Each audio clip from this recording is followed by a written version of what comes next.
Hi, and welcome to SpondyCast, where we bring together the best medical minds, thought leaders, scientists, patients, and caregivers to inform and inspire the spondylitis community. I'm your host, Jill Miller, living my best spa life, knowing that how we meet today has the power to change everything going forward. Please note that the information provided in this podcast should not be considered medical advice. We do encourage all listeners to consult their healthcare professionals for medical concerns. Thank you for listening, and we hope you find our discussion today enlightening. Hi, and welcome to our latest episode of SpondyCast. Today, our guest is Dr. Zakaria.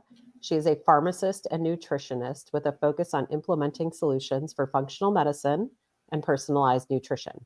A graduate of the Ernesto Mario School of Pharmacy at Rutgers University and the University of Colorado Skaggs College of Pharmacy, she has spent 20 years in community pharmacy practice. After developing an interest in nutrition, she earned a MS in nutrition from the University of Bridgeport and subsequently qualified as a certified nutrition specialist, as well as an Institute for Functional Medicine certified practitioner. Her practice focuses on a multidisciplinary approach, working both one-on-one with patients, as well as creating implementation tools and systems for scale. She is also faculty at the Integrative Medicine program at George Washington University, a guest instructor for functional medicine at Lecom College of Pharmacy. She's passionate about gut health and the prevention of and reversal of metabolic, allergic, and autoimmune disease. There is power in community, working with pharmacy professionals, nutritionists, and other clinicians to leverage their unique expertise to amplify the message of personalized nutrition and FX Med. And we are going to talk today, I'm so excited, about nutrient depletion in spondyloarthritis and maintaining overall health. So, Dr. Zakaria, thanks for joining us. Thank you for having me. This is exciting. We were talking in the green room about the guts, and I think this is what I like to think is the next wave of how we are going to solve our problems. Can you tell me how you ended up here?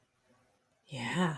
So, it's funny. I was just thinking about this the other day. When I was in my 20s, believe it or not, it was a couple decades ago, I had some significant joint pain.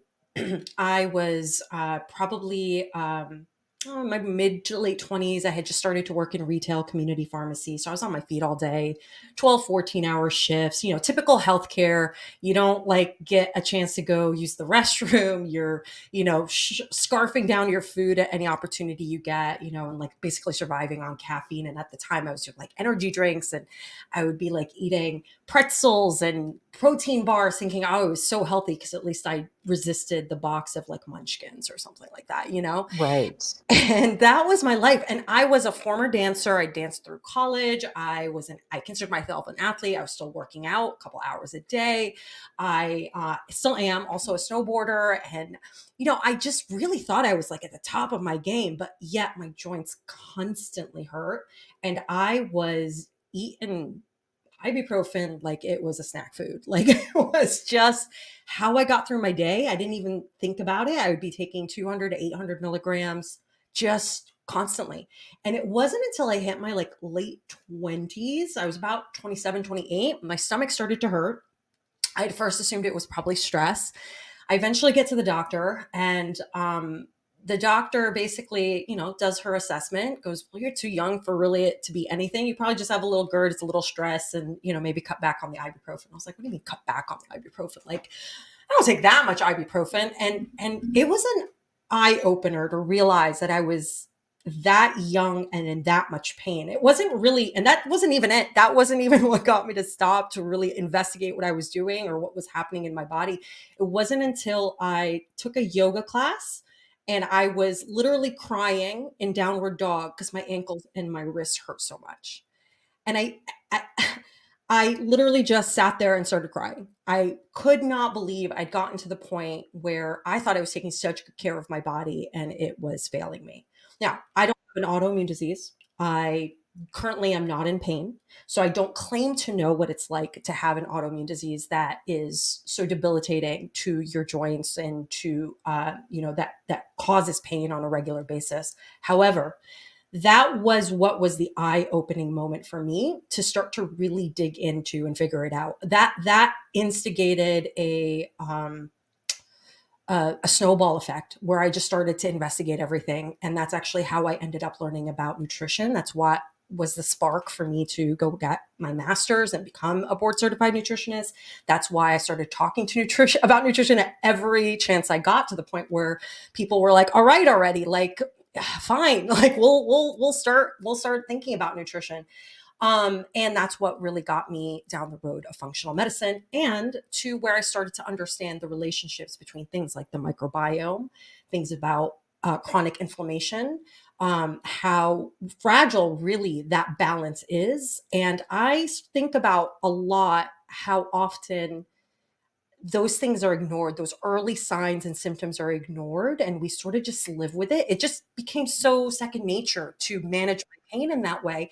And had I not stopped at that point, I don't know what my gut would look like. I don't know what other issues I would have had. I don't know what other conditions that would have snowballed into. So I'm grateful to be here now, but and not in that state. But it really was a big turning point for me. No, that's amazing. And your skin looks amazing, which is usually the result of good nutrition. So, for those of listeners who cannot see, so really interesting. And I think probably a lot of people listening, myself included, I've been in yoga where I just have to quit. Yeah. It's like, and part of my journey was changing my nutrition and changing my status in the disease, I guess, if you will. Yeah. So what nutrients, like for NSAIDs and DMARDs, and other drugs, like what nutrients are people most depleted in? So a great question. I'm going to zoom it out a little bit, because first let's introduce the idea of drug-induced nutrient depletions, because I don't know that everybody really is aware of that, right? No, I was fascinated by your So happy to hear that. Yeah. So let's talk about it. So as the name implies, these are nutritional depletions that become an issue as a result of the use of certain medications. So when we think about nutrition and nutritional repletion, very, kind of the classic way to think of it is you either have a nutrient or you don't. Like, you either have anemia or you're fully stocked up on iron. You have a deficiency of B12 or you're good on B12. And it's not quite so binary in the real world. Our biochemistry is quite dynamic, and it's holding space for all these multiple mechanisms happening all at the same time. And so it's sort of borrowing and using and leveraging these nutrients in all these different ways. And it could kind of ebb and flow in terms of its needs. And it's going to reprioritize those needs depending on what stressors are happening for the body. Also, your genetics and how quickly or slowly certain biochemical mechanisms operate. And if there's anything that might be taking extra, kind of adding to that stress in a certain category. And one of those things could be medications. So a classic example, I start with the ones that are less controversial. A classic example is the use of statins and how they deplete CoQ10. Very well known, very well understood in the literature. Another great example that might be a little bit more applicable here is methotrexate. Methotrexate, classically and very well known to deplete folate. In fact, to the point where we always usually dispense methotrexate alongside a folic acid or methylfolate of some sort. That is a great example of a classic drug-induced nutrient depletion. Now, that said, we don't have a ton of research about drug-induced nutrient depletions. To begin with, we don't have a ton of research about how nutrition impacts medications to begin with. And even more than that, we don't have a lot of information, particularly about newer drugs. So the ones I'm going to highlight are going to be the ones that I know that we have evidence about. Yeah. One of the questions I always ask myself, yeah, because I have heard this, like, we don't know that there's evidence that if you take a statin, this is the depletion.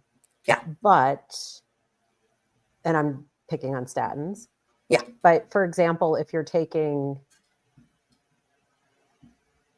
one drug and they have to, like, if you're taking one drug and they have to give you another drug that works on the depletion of another part of your nutritional system or your system, like, isn't that the back-ended way?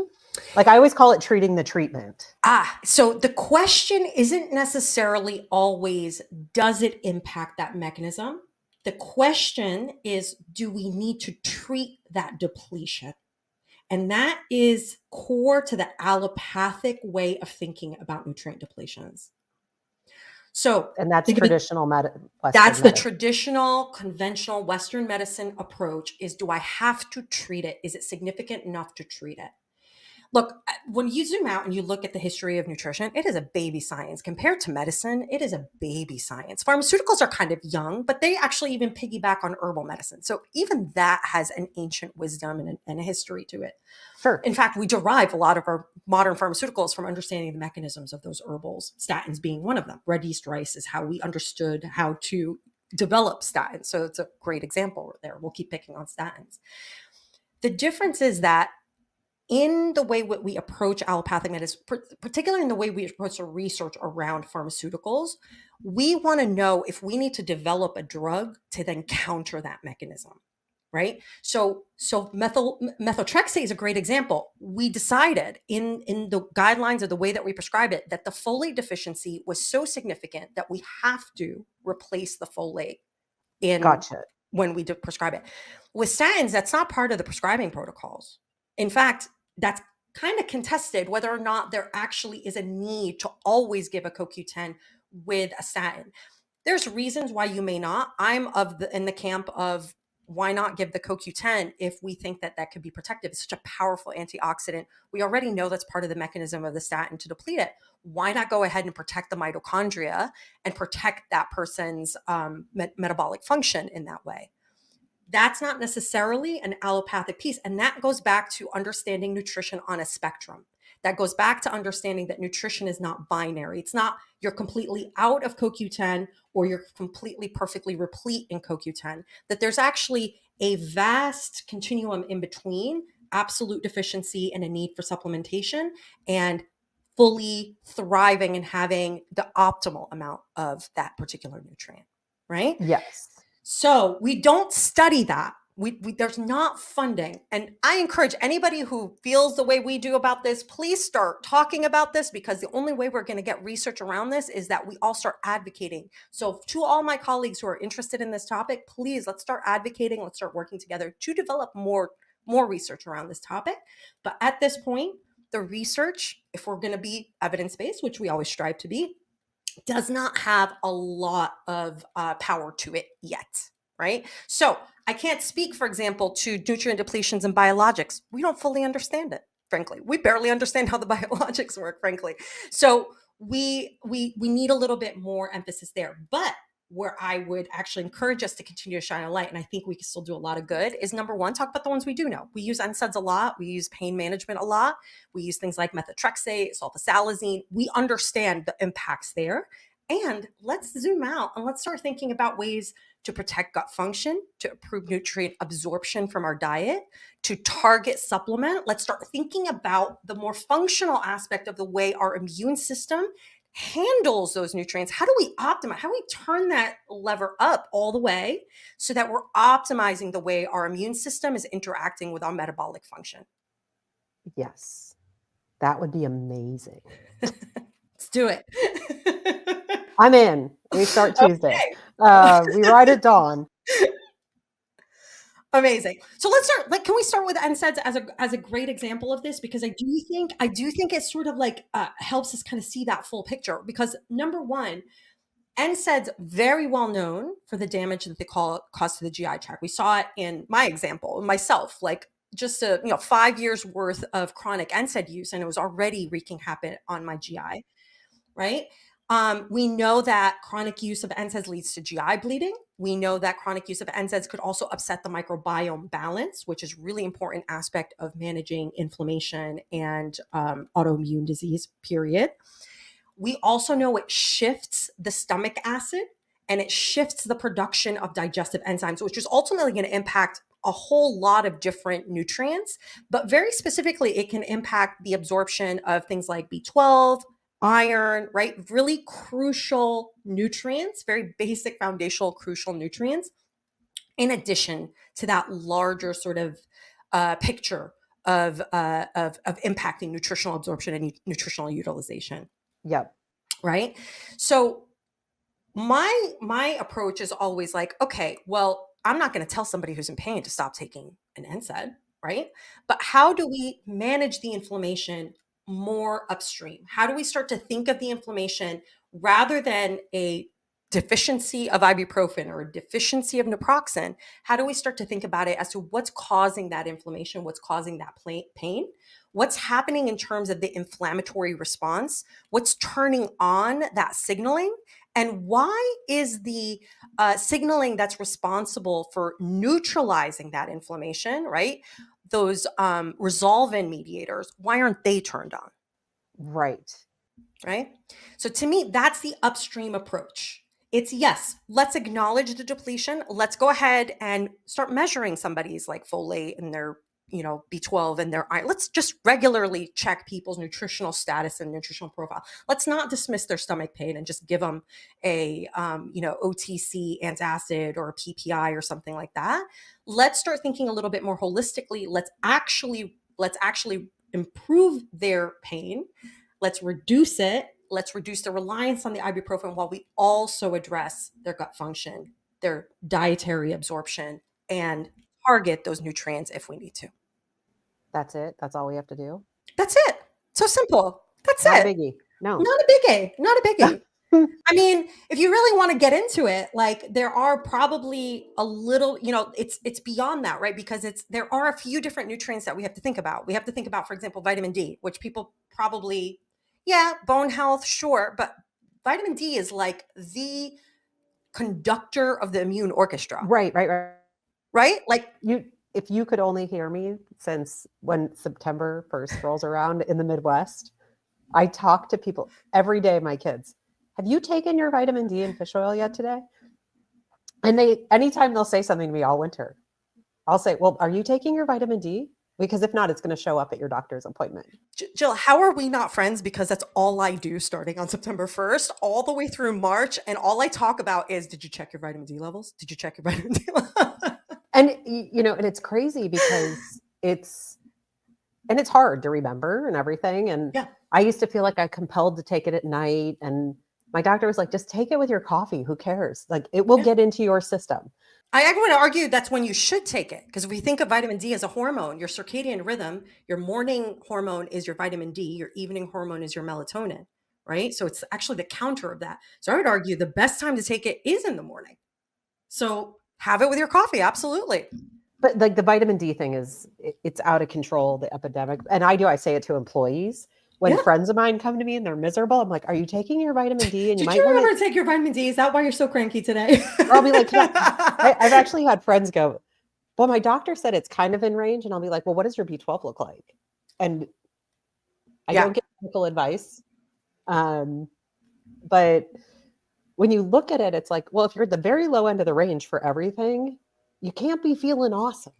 Again, going back to the continuum. And that range, remember, it's a population average. So number one, it's just the beginning of where we think you should be to avoid disease.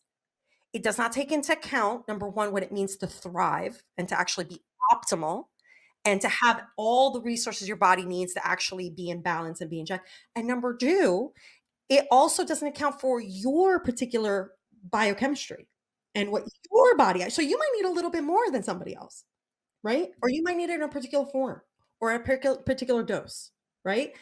So all of these variations have to be taken into consideration. You can't eat your vitamin D.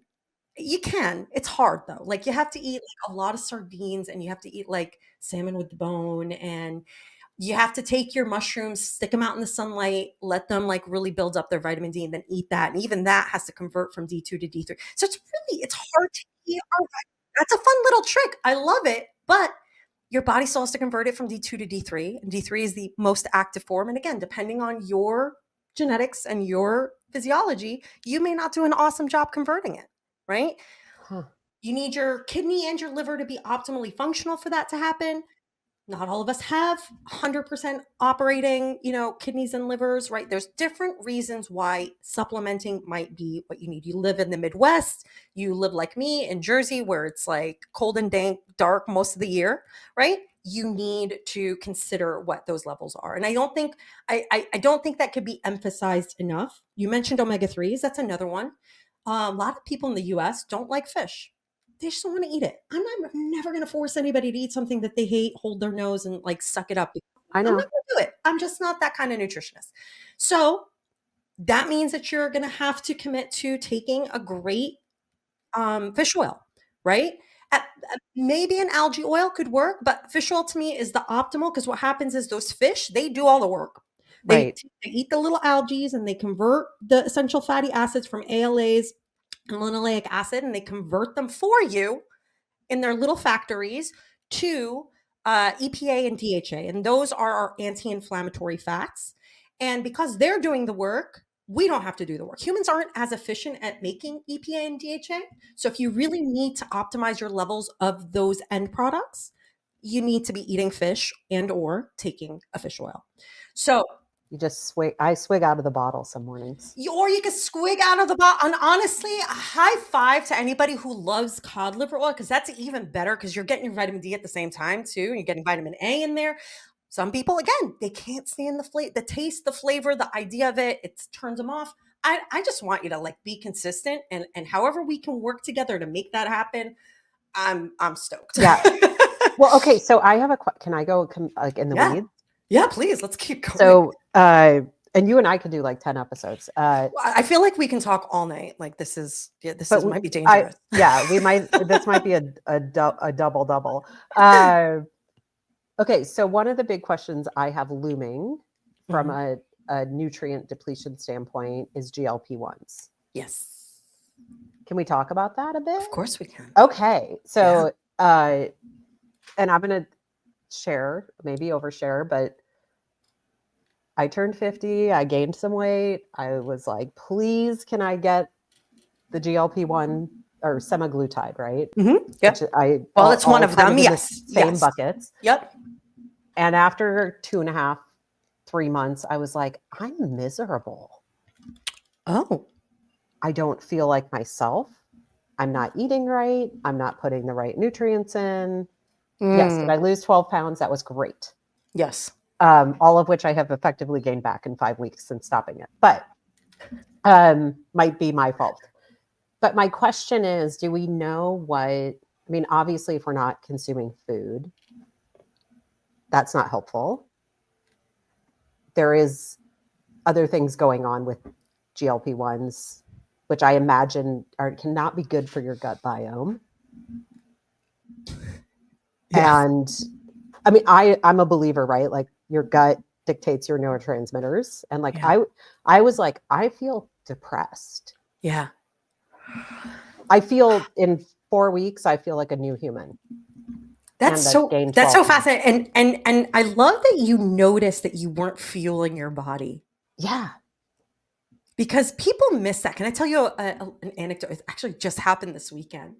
I was speaking to a family friend. He happens to be a physician, and he was asking me about GLP-1s, and he's already prescribing GLP-1s. He works with mostly men, and we're talking about, the most concerning side effect is sarcopenia, muscle loss, which is a big one, especially if we're talking middle-aged to older adults who might be starting on GLP-1s. The sarcopenia can be even more significant and more stark. And if we're not layering in adequate nutrition to address that, we're not making sure they're eating enough protein, we're not encouraging them to do weight resistance training, all of those things, that could be really significant.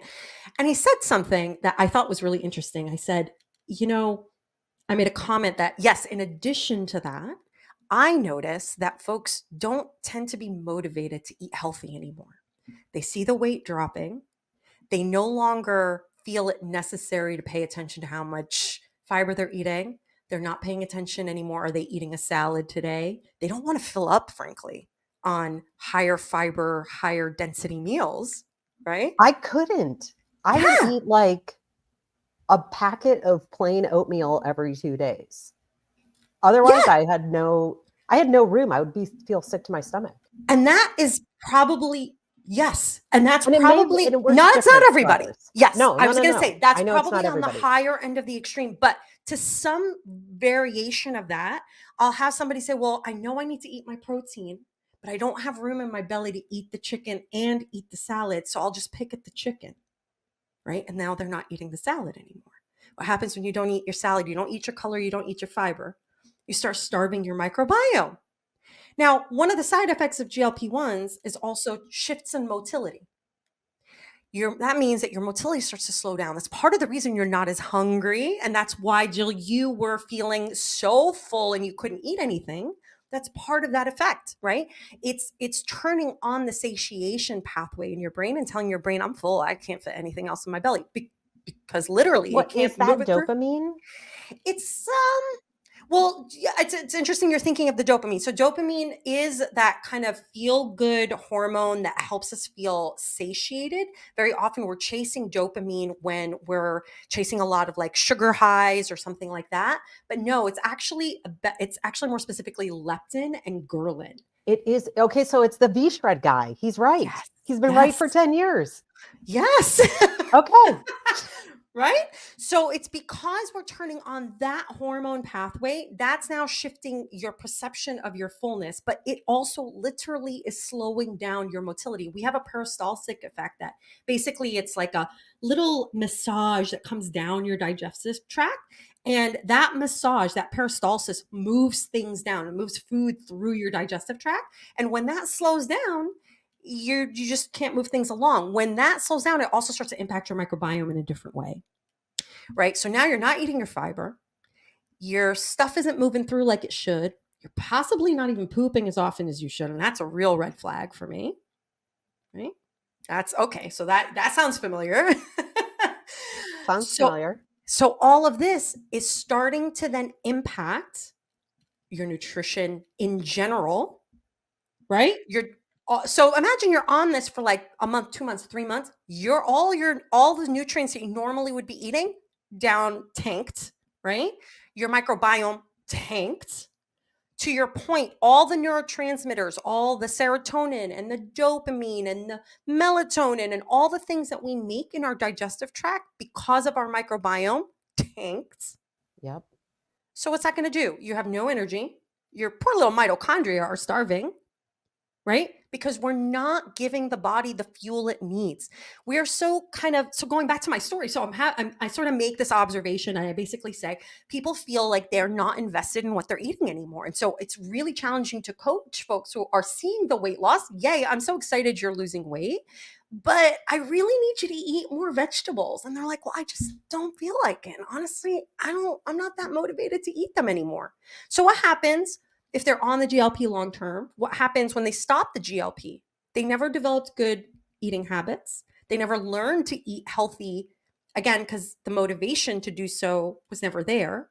So you either are going to kind of stick with that kind of same fiber poor, color poor, nutrient depleted diet because that's all you know how to eat to maintain the weight loss, right? Or you get off the GLP-1, you go back to the old eating habits and you gain it all back. Right. And you're making me think, right, there are 3, what is it called? The behavior change wheel, right? Opportunity, motivation, and capability. Exactly. And I think I know this didn't turn out as we thought it would in this episode. We did predict we would go down some rabbit holes. So here we are. The capability piece, right? Yeah. And don't get me wrong. I have heard stories of people, and I don't want to trash GLP-1s because I think they're like 100% game changers for people. Absolutely. Probably like my peristaltic response, we'll just call it that in a fancy way, Yeah. is what screwed it up. And I'm hearing more and more of like people I know with chronic issues Mhm. going down this road, Mhm. because it is hard, right? We also have like joint pain and this and all the Mhm. other things. So you want to, Mhm. but like you think about the behavior change wheel, opportunity, like that's what GLP-1 presents as opportunity. Mhm. But we don't have to adhere to the learning the capability of the long term. There's We a get to phrase, overdo, with yeah, pain comes change, and it removes the pain point that motivates some people, not everybody, but motivates some people to change their behaviors and their lifestyle and dietary habits. And so it removes that. And what I really want to do is I want people to stop thinking of GLPs as a cure-all. We have this kind of habit in our society that we see a solution and we assume it's good for everybody. And we need to go back to treating GLP-1s the way we treat every other medication. If you don't need it, you don't need it, right? If you have if you have an issue with that mechanism, if you have issues with the balance of your insulin, your leptin, your ghrelin, your GLP activation pathways, you probably would really benefit from it, and you won't see a lot of those side effects that we're talking about here, right? Because what it's doing is rebalancing and recalibrating that imbalance, right? But if you don't have those and your hormones are operating well, you probably won't see a benefit. I mean, you saw the weight loss, but it's not going to be a sustainable benefit, and you're going to probably experience more of the side effects, and it's going to be a riskier investment for you. right.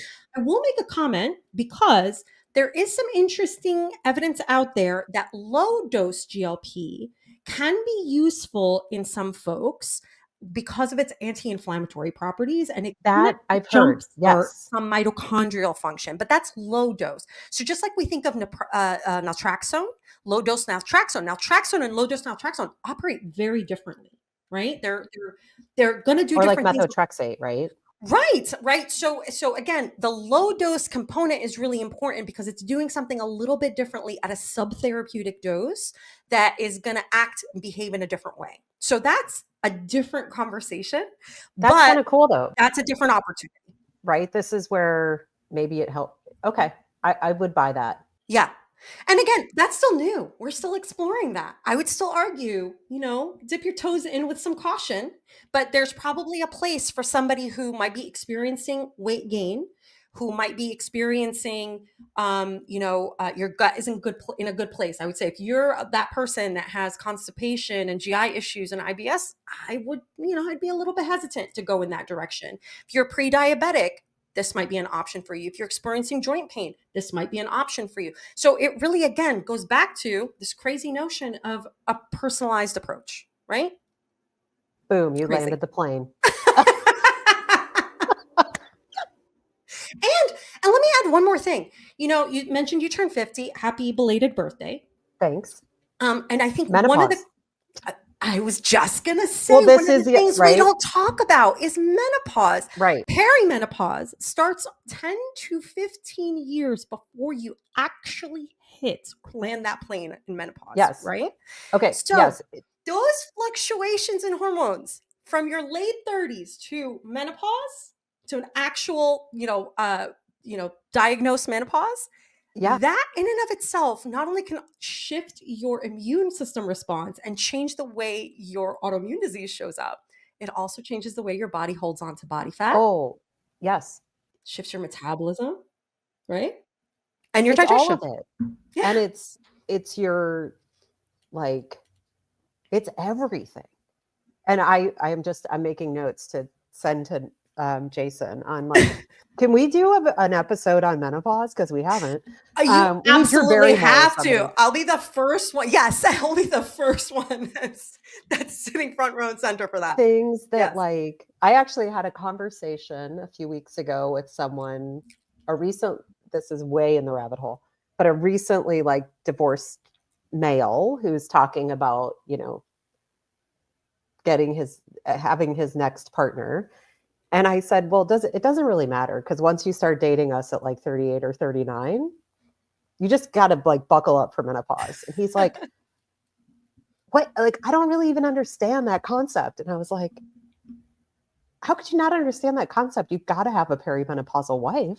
Because it's 2024 and we're just now starting to have an open conversation about Yes. menopause, and we're now starting to see research around hormone replacement therapy and how menopause impacts various diseases, metabolic function, autoimmune disease, etc. We're just now having that conversation. So I think a lot of the things that we sort of dismissed as, flukes or what's wrong with me, or being frankly the Women are medical hysterical. gaslighting, exactly.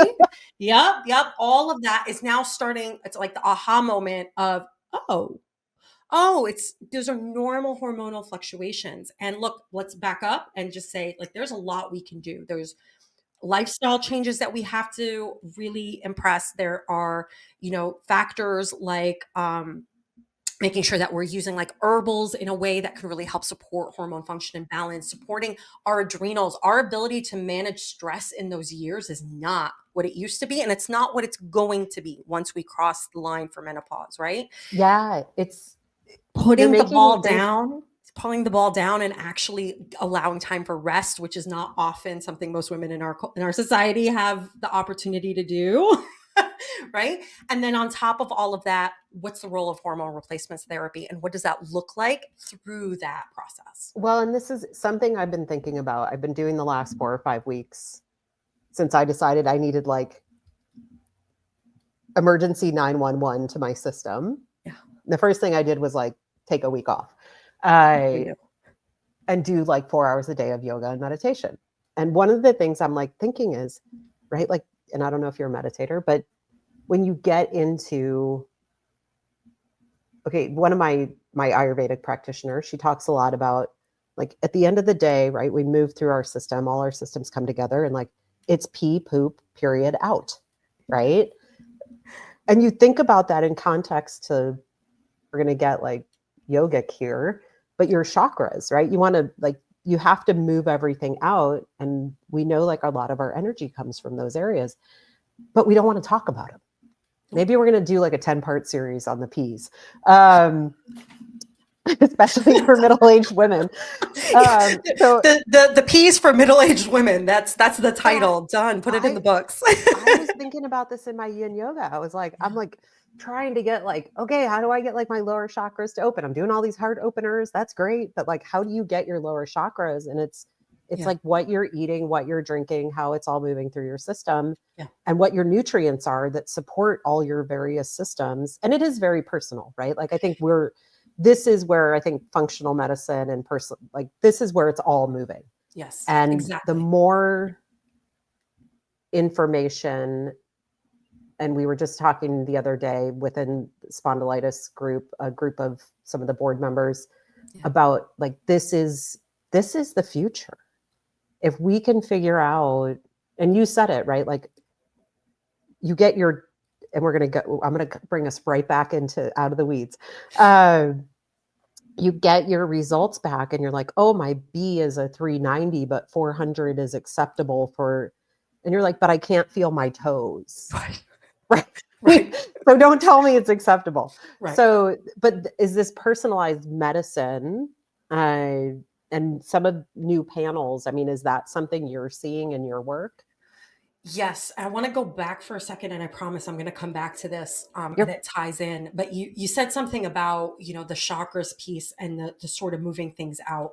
From I think an Eastern perspective, we could think of it as energetic. And if you've ever done sort of that type of meditation where you think through the chakras and you sort of think about how to light them up as you're inhaling and exhaling through, that's not so different than basic metabolic function, right? So even if you are not an Eastern practitioner, you're not into any of that stuff, you have to be into kidney and liver function, right? You have to be into the concept of lymphatic drainage and lymphatic flow and the purpose of lymph, right? And the idea that everything that we're taking essentially is process, it's information, whether it's food, whether it's oxygen, whether it's stress, whatever it is, we're actually taking in that as information and it's getting metabolized by a body in collaboration with, as we're learning now, our microbiome, which turns out has been doing all the translating of that information and talking to our genes and helping to activate our epigenetic expression of it. So that's the scientific explanation of what the energetic sort of Eastern understanding of metabolism is. I love the translation Yeah. lens. Yeah. And this is why I think my prediction is in 5 to 10 years, we're going to start seeing the microbiome as its own system, as part of our body. That's just another piece of who we are, that we're like a symbiotic relationship, but like more, like we can't really live without it. Right. And so honestly, we probably are more dependent on the microbiome than it is dependent on us, because we require it for everything. Its metabolic process is what activates our metabolic. That's why we talk about short chain fatty acids. Those are essentially, that's bacteria poop. That's bacteria eats its little food and then it poops out short chain fatty acids. That postbiotic goes back into our system and communicates with our neurotransmitters. It communicates with our DNA. And again, that's what epigenetics is. It's taking the programming that we have, our DNA programming, and it's taking in the messages that our bacteria poop is then translating for us.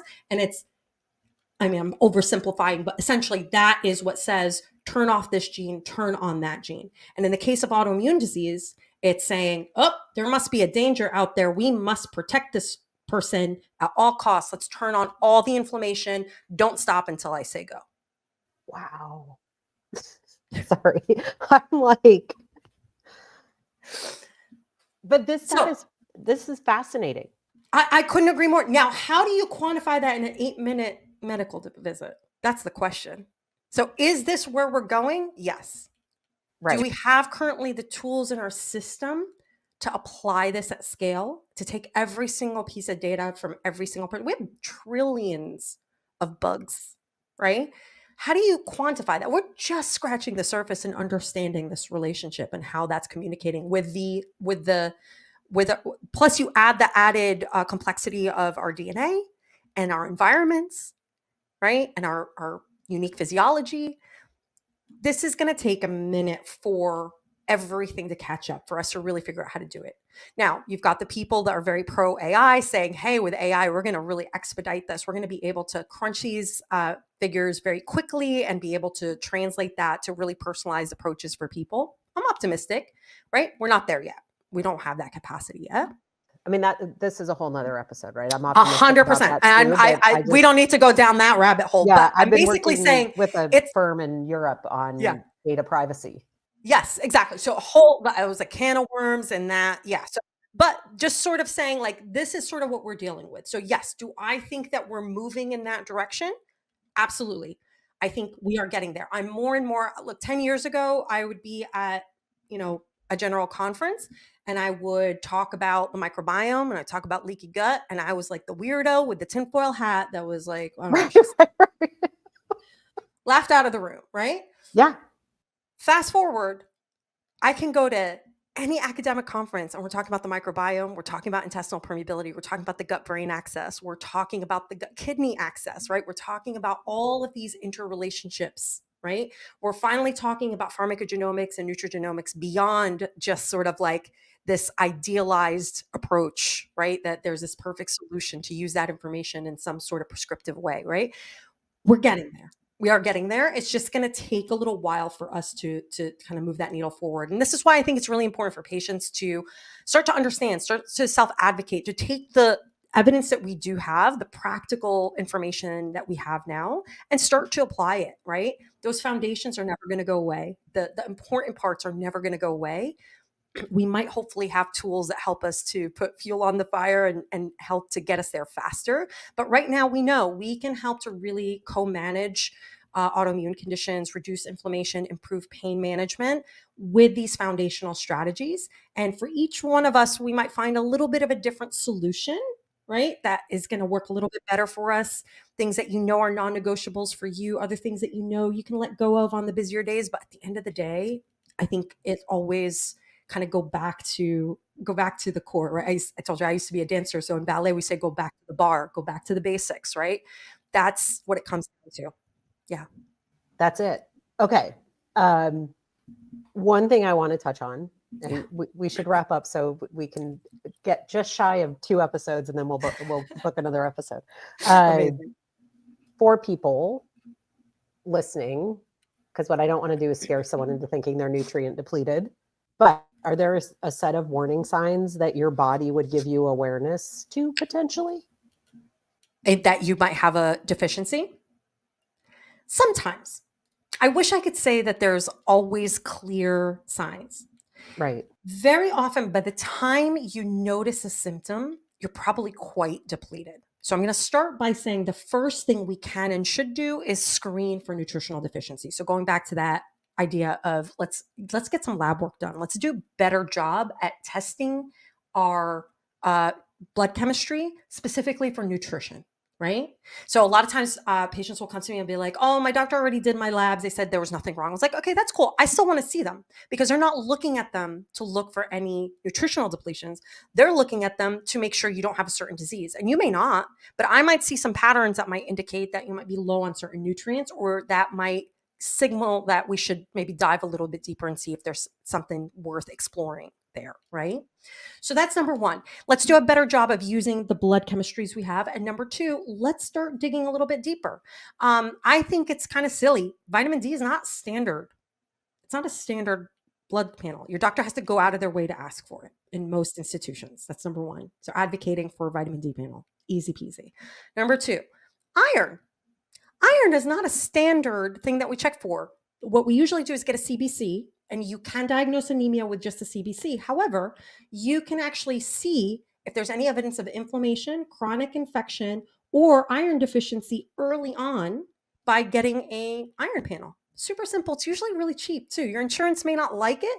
You might have to pay a little bit to pay out of pocket depending on your insurance and how strict they are. But another really simple nutritional panel that we could just add on. You mentioned folate earlier. You get a folate at a B12. A homocysteine is like extra credit, right? Because homocysteine is also associated with mental health, cardiovascular risk. And it's because it is dependent on B12, folate, and B6 to be in range. It's also part of the process that we have for detoxification and for reducing oxidative stress by making a really important antioxidant called glutathione.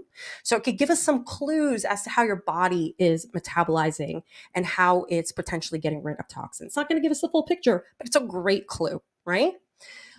So those are really just basics. From there, we could get fancy. We could get selenium levels. We could get zinc levels. One of my favorites is an omega-3 to omega-6 profile.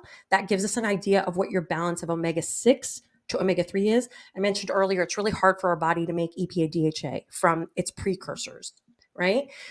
Humans not great at it. Fish, phenomenal at it, right? That said, we very often will overeat the omega-6s and undereat those omega-3s, and that is a driver of inflammation. So that's a super simple test that we can get to see if we need to rebalance and recalibrate that. DHAs. Okay, we're going to take that offline, but I think there's some interesting stuff there. Yes. From one of our previous guests who is she said she checks DHA in patients when they are having low sex drive. Oh, that's interesting. Yeah. Was really thinking interesting. About neuroinflammation? What's that? She thinking about neuroinflammation? I can't remember. I'm going to go back and listen to it. It was Iris Zink. And I want to, I think she was great, but she was talking about it, and it may have been, okay, we're going to go back to that because it's the first time. Now you got my brain going, and also just let's get back on track. Okay, so that's the basics. There are some fancy labs that you could get into. There's some functional lab testing available. There's things like organic acid testing that we could do. We could do full fatty acid panels. We could do full amino acid. There's so many great labs that we could do. But I think that's kind of that starts to now get into cost. That starts to get into what you have access to, and I think the other piece of it is how well is your GI functioning, right? So I often will advocate for stool testing that looks at how well your microbiome is balanced, how well your digestive function is. Are there any inflammatory markers in your gut? Do we have to address that head on? And when we think about the functional approach to autoimmune disease, it often starts with addressing the gut, looking at specifically how to power our mitochondria, or the powerhouse or the factory, the energy factories of our cells. And then how do we balance those nutrients as well that are needed for our immune system to sort of get back on track and get back into balance. Did that answer the question? I don't even remember the question. I think the question was, what are the early warning signs? Yeah. And again, they're data, right? Like Yeah.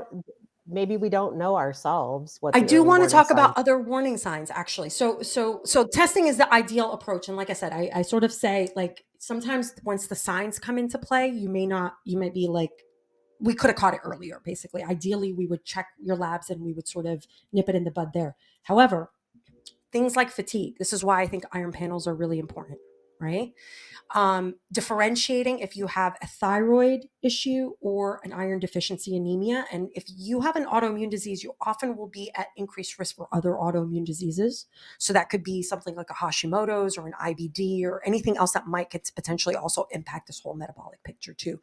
So that's why I think it's really important to sort of track those factors that could influence a very common symptom like fatigue. B vitamin deficiencies can also lead to fatigue. There's physical warning signs: hair loss, changes in hair texture or hair thinning, changes in nails. First, fragility in the nails. Then I would say the thinning of the nails, and then any changes in terms of ridges or spooning, where the nail bed starts to flatten out a little bit. We call it spooning because it almost like it, when it gets really severe, it almost looks like you can pick something up with it. These are all nutritional deficiency related symptoms, right? Neurological pain, headaches, right? These could be very general, right? But very often mean that there's likely some sort of B vitamin imbalance or deficiency. I have seen cases where that's due to some sort of genetic issue, right? So folks that might have an MTHFR mutation or a COMT mutation might be at increased risk for some of these. So they might experience these symptoms when those are at flare. Incidentally, folks with those types of genetic SNPs sometimes are also at increased risk for certain autoimmune diseases too. So there's sort of a relationship there in the way that your body kind of can handle the nutrients that you have in your system to run all this biological function. Goes hand in hand in how well it can power your immune system. And your immune system, arguably, top three, let's say top three, your brain, your immune system, and your heart are the most expensive energetically systems to keep running. Meaning that powerhouse, that energy factory, the mitochondria, a lot of the ATP that it makes goes into running that operation. ATP and energy function, that is metabolism. Metabolism runs on cofactors that are nutrients. So all of these things come together basically on the expense of how well and how efficiently your body can produce energy. And that's where the nutritional piece comes in. That's where the optimizing nutrition comes in. So it's really going upstream here. Once you can get that nutrients in the right balance, you ideally have all the resources to make the right energy and you power those mitochondria. Then the mitochondria makes enough ATP that can balance and power that immune system. And alongside some other nutrients and some other factors like the microbiome can then help to balance that immune response. Make sense? I'm rarely speechless. That was amazing. Thank you. I have so many thoughts in my head that it's unbelievable because I think this is so important. Although I will say, I feel like your early warning signs are describing menopause. Well, I know, but that's the thing. It's like, is it menopause or is it depletions or is it menopause feeling worse because you had these depletions, but they're less obvious? You know what I mean? Yeah, no, totally. It's vague, but sort of like there at the same time, if that makes right. sense. Yeah. Well, we're all onions, right? Yes. Yes. And I will say the other thing, and I don't want to harp on this, but I think it's so important. That kind of like the thread here between perimenopause, menopause, and immune function is stress. It's like the number one kind of triggering factor, right?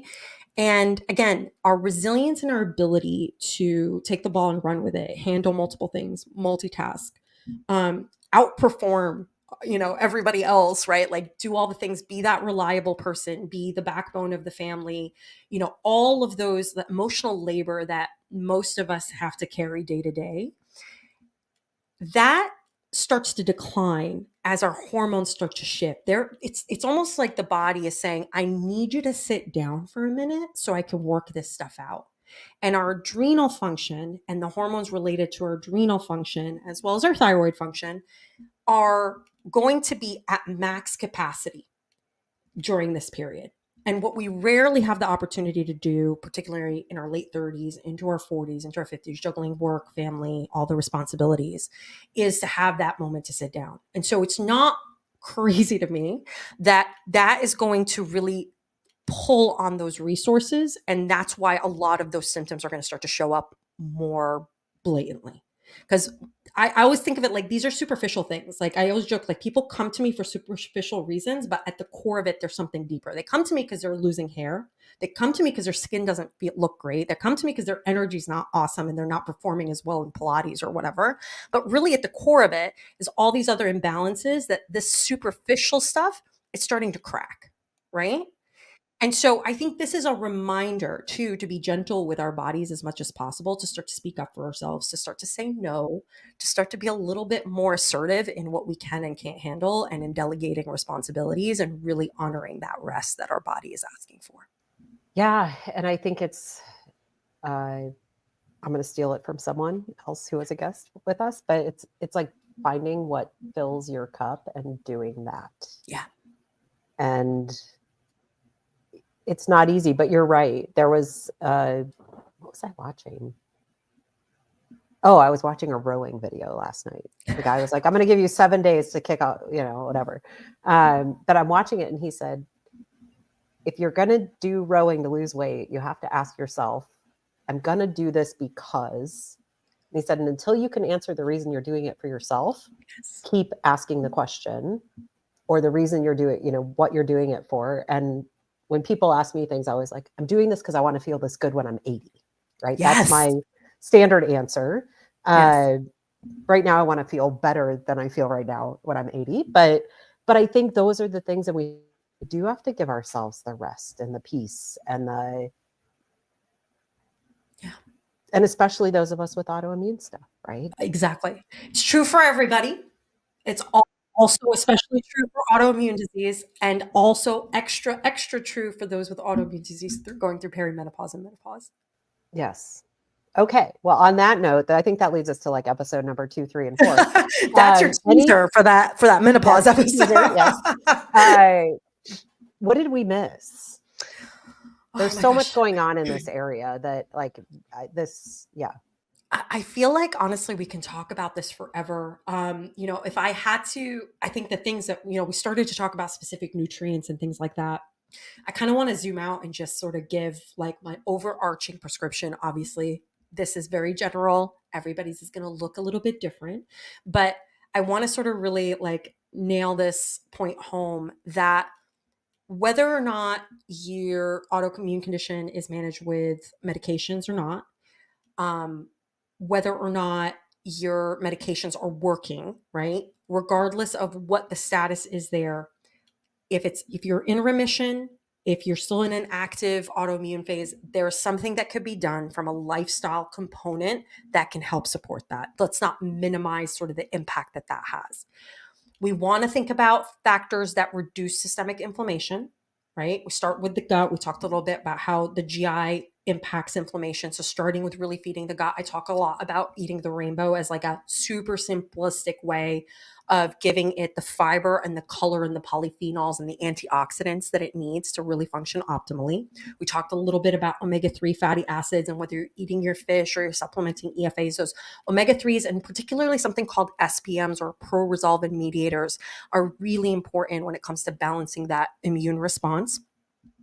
And then thinking about directly supporting that microbiome, things like obviously probiotics and prebiotic fibers and things like that, but eating them too, like eating fermented food, traditional foods like sauerkraut, kimchi, etc. If those suit you, you tolerate them, you like them, those are great for the microbiome and could be a really great part of that anti-inflammatory prescription.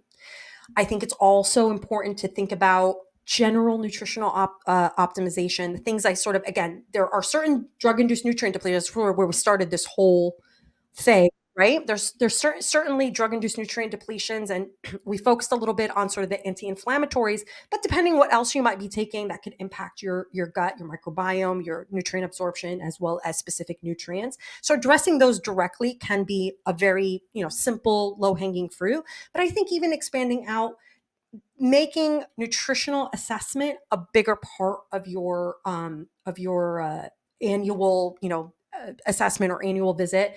In most states, you can actually request your own labs, and in fact, there are some great options in terms of programs and companies that are allowing folks to get their own functional panels as well. So that's an option, or working obviously with a provider that can really guide you.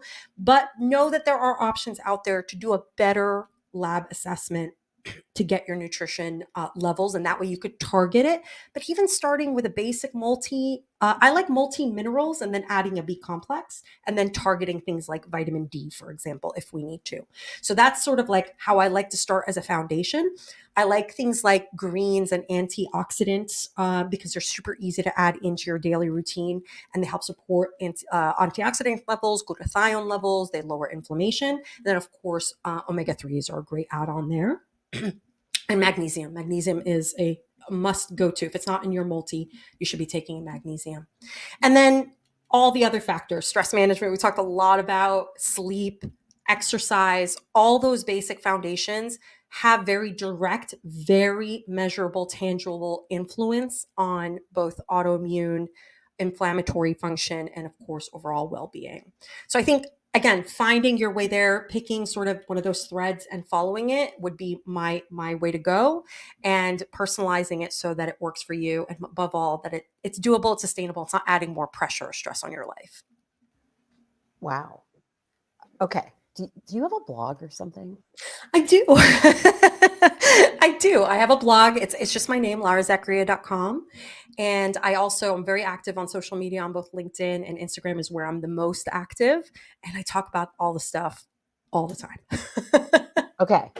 So we're going to include those when we publish this, but I just want to say thank you. This was such a refreshing conversation about a lot of this. And I'm sure people will get as much out of it. And I'll apologize now for anyone who has been waiting for an hour for the specific medication, but I tell you what, I have a blog on drug-induced nutrient depletion. So if you really are interested in that, I have a blog of the most common drug-induced nutrient depletion. You can go and read it there. But to be honest with you, I think at the end of the day, when we think about drug-induced nutrient depletion, just because you're taking a medication doesn't mean you're depleted in it anyway. So just because I know you could be depleted in something doesn't mean that you are, because you might be taking all the precautions, eating all the foods, doing all the things, or just your biochemistry may not be as impacted, right? So we talked about statins and CoQ10. Not everybody actually is depleted in CoQ10. So we have to honor that too. But I think the best takeaway here is that's a great starting point. Let's investigate that as a low-hanging fruit, but then let's take it to the next level and start understanding how these nutrients impact our physiology. I don't think because a lot of clinicians aren't trained in nutrition, I don't think a lot of them are having this conversation at this depth. Just like the example I gave of that of my colleague that is a physician that's prescribing GLPs, it hadn't occurred to him to think about the actual quality of the intake. He said, oh, they're eating plenty of protein. They're still, sarcopenic. I'm like, yeah, but they're not eating any fiber. Do you see what's happening there? And it was just he did not make that connection, right? And I think that goes to show, again, let's advocate for, more nutrition education across the board in healthcare curriculum. But if you're interested in more about drug-induced nutrient depletion, I talk about that on the blog. Amazing. All right. I'm going to land the third plane, and thank you for your time. And we would love to have you back. This was fascinating. I would love it. This was so much fun. Thank you so much for the opportunity to have this conversation. As rambling and meandering as it was, I think you did a great job landing it. Yeah, we landed it well. We had a great time. All right. Well, thank you so much, Dr. Lara, and we will see you soon. Thank you. SpondyCast was made possible by donations from the Spondylitis Association of America's individual members and our show's corporate sponsor, AbbVie. Since our founding in 1983, the Spondylitis Association of America has been the face, voice, and leading nationwide nonprofit educating, empowering, and advocating for people living with spondyloarthritis. Through our extensive work with patients, the medical community, and partners, we provide information and resources to help people impacted by the disease live better lives and champion research to find a cure.